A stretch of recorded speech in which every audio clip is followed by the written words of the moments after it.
throw it my way. I'm literally going to maybe just make a few observations based on my 21 years working for the Ministry of Defence, 3 years of which, as many of you may know, was spent on the UFO project, which was something I did from 1991 through to 1994. One thing that I have not said before, except to the guys, I think, on a radio show, but I wanted to kind of say it to you both in person. I did not even join the Ministry of Defence until 1985. So I certainly wasn't there at the time of the incident, though subsequently I undertook what police would call a cold case review of this. I'm going to say a couple of things about that in a minute.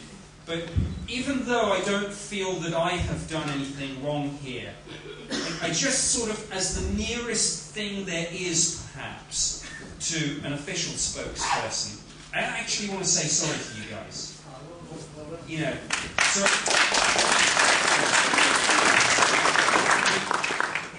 if you were let down, which you clearly were, by your own government, by the chain of command, then in so much as it means anything coming from me, and I'm not sure that it does, but I am very sorry for the fact that you were put through this, and I hope that today is going to be something that is cathartic for you and helps you, deal with this, because I know that I've met you several times, and that's a big part of your lives, and I really hope that this is helpful to you. One thing that I would say about the Ministry of Defence's position on this, and it's a soundbite that I'm sure all of you are familiar with, the standard Ministry of Defence line on the Rendlesham Forest Incident is actually the same as it is for the UFO phenomenon as a whole. It's this no defence significance quote. Well, let me tell you, that is a kind of standard knee-jerk reaction that we trotted out every single time any member of the public or media representative asked us about UFOs. UFOs, no defence significance, because what else could we say?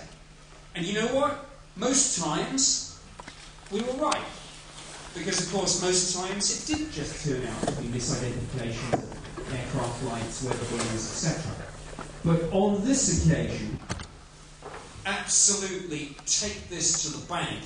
This event was of extreme defence significance. And I'll tell you why. I mean, it doesn't matter if you're a believer or a skeptic. It doesn't matter whether you think this was Russian or Martian. It doesn't matter if you think this was extraterrestrial, interdimensional, intertemporal. If you have an object over arguably two of the most sensitive bases in the entire NATO alliance, and if this thing does what these people and many, many others say that it did, firing light beams down at the ground, firing light beams at their position, firing light beams possibly into the weapons storage area itself, then it doesn't matter, like I say, whether you're a believer or a skeptic. It's a defence issue. It's a national security issue. It's a security breach. So don't listen to the no defence significant soundbite, and if I ever wrote to any of you saying that, I apologise. It was the party line.